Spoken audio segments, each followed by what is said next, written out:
Você já se perguntou como os antigos povos germânicos enxergavam o mundo? Antes da chegada do cristianismo, esses povos tinham uma rica tradição religiosa e cultural, repleta de mitos, deuses poderosos e rituais profundamente conectados com a natureza. Hoje, vamos explorar as origens do paganismo germânico, uma jornada que nos levará às raízes de uma das mais fascinantes tradições espirituais da antiguidade. Pegue sua taça de hidromel imaginária e prepare-se para conhecer as crenças que moldaram uma parte fundamental da história europeia. Para entender o paganismo germânico, precisamos voltar no tempo, muito antes da formação das nações modernas, para a era das tribos germânicas que habitavam vastas regiões da Europa Central e Setentrional. Essas tribos compartilhavam uma visão do mundo que era profundamente influenciada pela natureza ao seu redor, florestas densas, rios caudalosos e montanhas imponentes.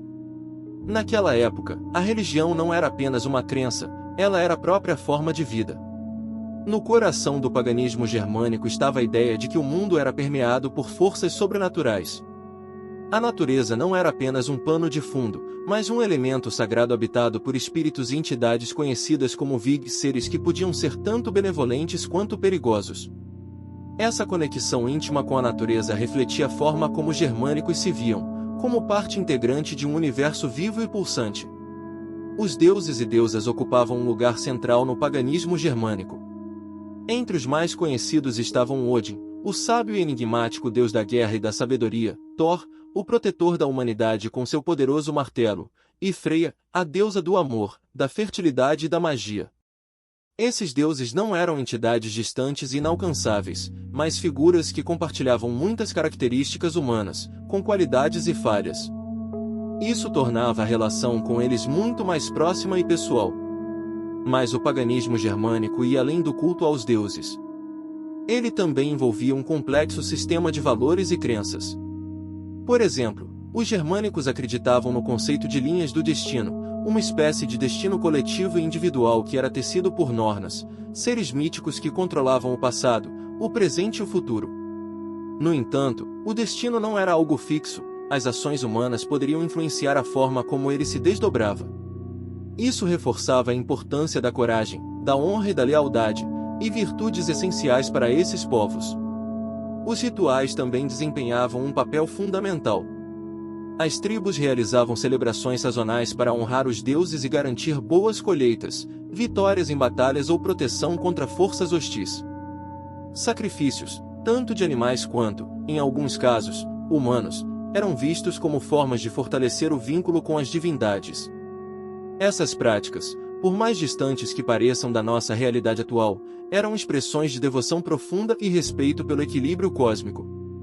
Outro aspecto fascinante do paganismo germânico era sua tradição oral. Histórias, lendas e poemas eram transmitidos de geração em geração, preservando os mitos e as crenças do povo. É por meio dessas histórias que hoje conhecemos as sagas nórdicas, que são, em grande parte, derivadas dessas antigas tradições germânicas. No centro da cosmologia germânica está Yggdrasil, a majestosa árvore do mundo, um conceito tão rico que já inspirou inúmeros contos e estudos ao longo dos séculos. Yggdrasil era mais do que uma árvore, ela era o eixo do universo, conectando os 9 reinos que formavam o cosmos. Suas raízes penetravam nas profundezas, enquanto seus galhos se estendiam até os céus, abrangendo tudo o que existia. Os 9 reinos de Yggdrasil eram fascinantes em sua diversidade.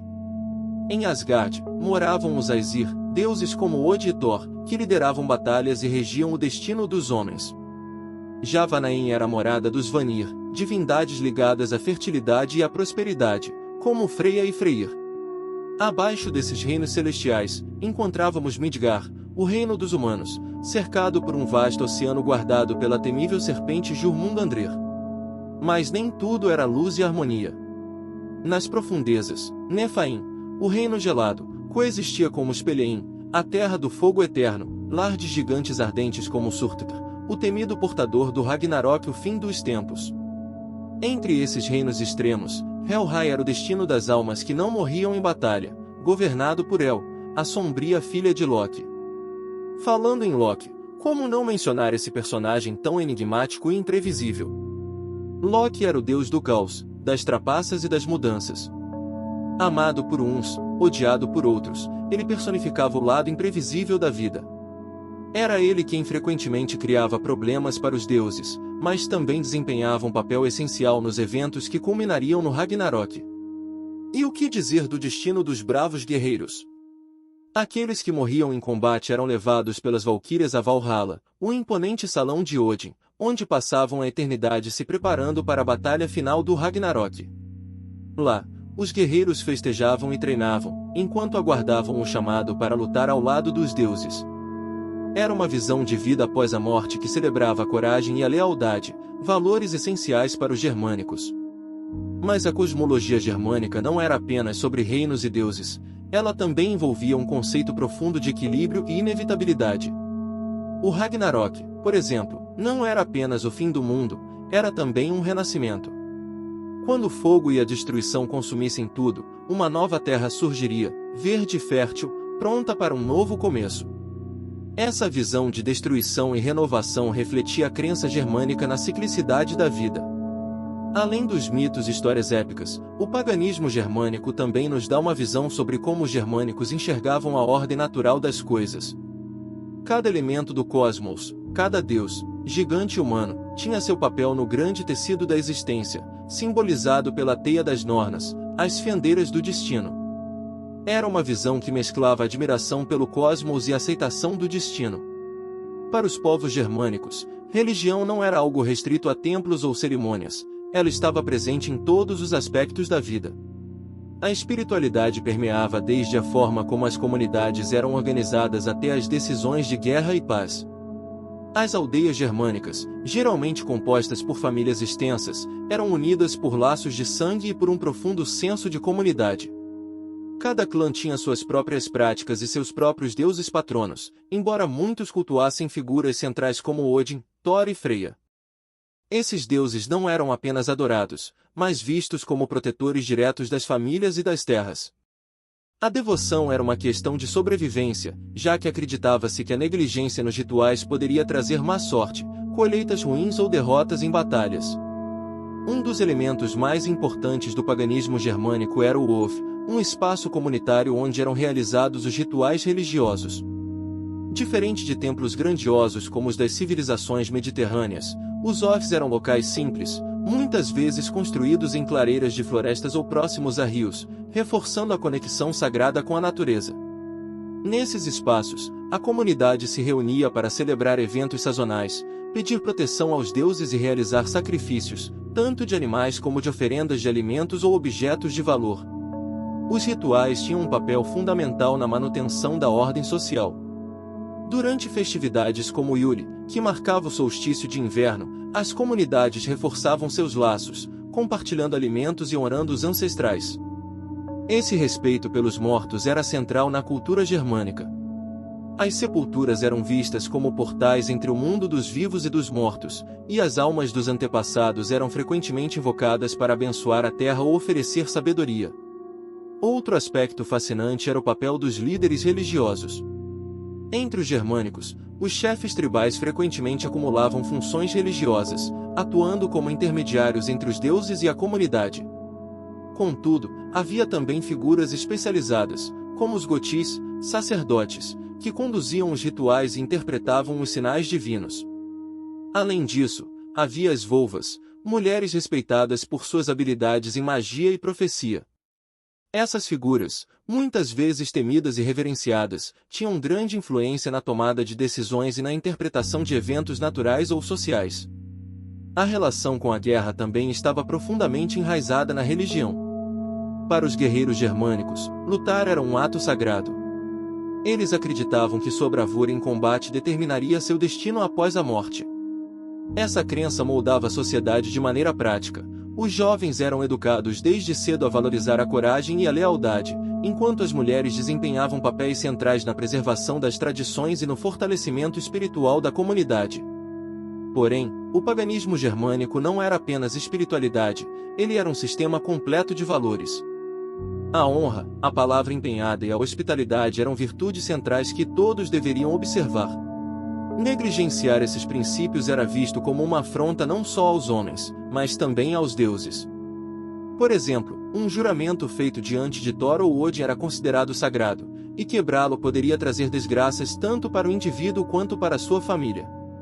O paganismo germânico, com suas imagens poderosas de deuses guerreiros, mitos heróicos e a glorificação de uma identidade tribal, começou a despertar o interesse de intelectuais e nacionalistas no século XIX.